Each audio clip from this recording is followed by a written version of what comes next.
ma rabtaa inaad taajir noqoto ma la yaaban tahay sababta aanadoo ahayn taajir keligaa ma aha dad badan ayaa jecel inay noqdaan taajiriin balse ku guul daraystay inay rumeeyaan riyadooda sida ay mar u noqon lahaayeen taajiriin ku odhan maayo khamaar ciyaar si aad u noqoto taajir ama se guurso wiil ama gabadh maalqabeen ah si aad u noqoto taajir sidoo kale ku siin maayo talooyin guud mar oo aad hore u ogeyd balse waxaan kuu sheegi doonaa sida saxda ah ee loo noqdo taajir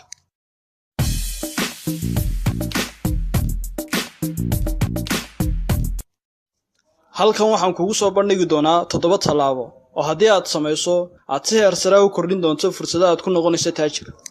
talaabada koowaad yeelo damac iyo rabitaan aad u sareeya haddii aad rabto inaad taajir noqoto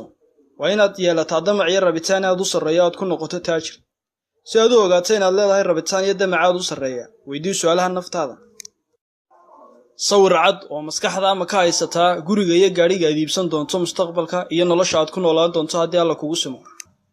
wax kasta ma u samaynaysaa oo ma u huraysaa sidii aad u kordhin lahayd dakhligaaga ma samaynaysaa dadaalkaaga ugu fiican ma u dagaalamaysaa har iyo habeen ma seexanaysaa wax yar ma isku dayaysaa wax cusub maalin walba mise waad ka duwan tahay sidaa oo ma kala jeclid dad badan ayaa rajeeyay inay noqdaan taajiriin laakiin soo ma jeclaan inay noqdaan taajiriin haddii aad dhab u doonayso inaad noqoto taajir waa inaad seexataa wax yar shaqaysaa wax badan wajahdaa khatar kasta u hurtaa wax kasta lana tartantaa qof kastoo istaaga waddadaada markaasumaad noqonaysaa taajir dhammaan dadka taajiriinta noqday waxay u fikiri jireen sidan si la mid a tallaabada labaad hagaaji fikirka aad ka haysato taajirnimada aaminna inaad u qalanto haddii aad aaminsan tahay inaad wax qaban karto waad qaban kartaa balse haddii aad aaminsan tahay inaanad wax qaban karin weligaa qaban maysid aamin inaad taajir noqon karto kana saar maskaxdaada fikradaha xadidaya fursadaha aad taajir ku noqon karto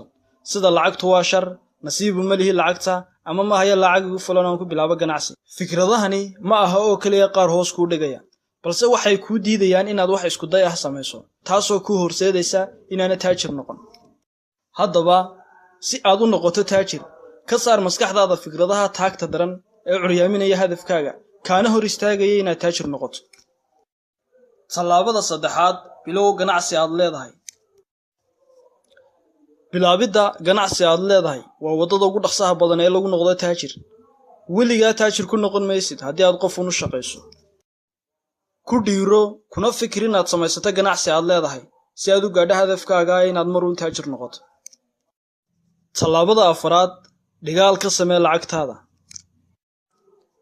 kaydsashada lacagtu waa mid ka mid a xirfadaha ugu muhiimsan ee lagu noqdo taajir ha kharash garayn in ka badan inta aad hesho ama xataa ha wada kharash garayn inta aad hesho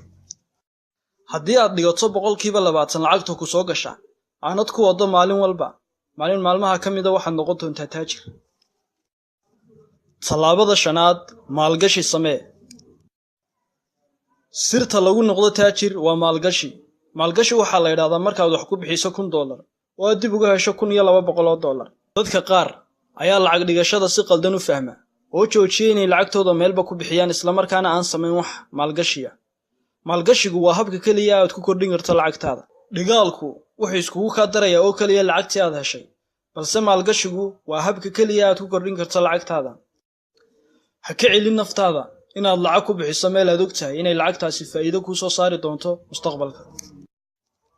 tallaabada lixaad baro cilmi si aad u noqoto taajir barashada cilmiga iyo aqoontu ma aha oo kaliya awood aqoontu waa lacag haddii aad u fiirsato dadka taajiriinta waxay ka helaan lacagtooda ilo kala duwan kuwaasi oo laba mid uun ku xidhan inay iibiyaan cilmiga ay leeyihiin ama inay u isticmaalaan cilmiga si ay uga helaan lacag kuwa aan lahayn cilmiga haddii aan si kale u dhigno cilmiga iyo aqoonta si toos ah ayaa loogu iibin karaa lacag ama waxaa loo isticmaali karaa si dadban si lacag looga helo ilo kala duwan haddaba u hur waqtigaaga barashada cilmiyada kala duwan baro xirfado dheeraada qaado koorasyo kala duwan waxna akhrinta ugu badan ee suurtagal ah tallaabada toddobaad ku noolow istaantar ka hooseeya heerka aad taagan tahay nolosha mid ka mid ah caadooyinka ay wadaagaan dadka taajiriinta ahi ayaa ah inay ku nool yihiin heer ka hooseeya heerka noloshooda caadiga ah tan macnaheedu waxay tahay inay iibsadaan gaadhi yar marka ay awood u leeyihiin inay iibsadaan gaadhi dhexdhexaad ah inay iibsadaan gaadhi dhexdhexaad ah markay awood u leeyihiin inay iibsadaan gaadhi weyn sidoo kale inay iibsadaan gaadhi weyn marka ay awood u leeyihiin inay iibsadaan diyaarad. haddii aad rabto inaad taajir noqoto lacag badanna aad yeelato ku noolow heer ka hooseeya standardkaaga caadiga ah. tan macnaheedu ma aha inaad naftaada ka mamnuucdo waxyaabaha aad jeceshahay, balse waa inaad hesho lacag dhigaal ah oo kuu soo hadha marka aad iibsato waxa aad rabto. raac tallaabooyinka aynu soo sheegnay waanaad ku guulaysan doontaa insha Allah inaad taajir noqoto. haddii aad wax fikrada qabto noogu soo gudbi xagga commentiga, hana iloobin inaad like saarto. mahadsanid.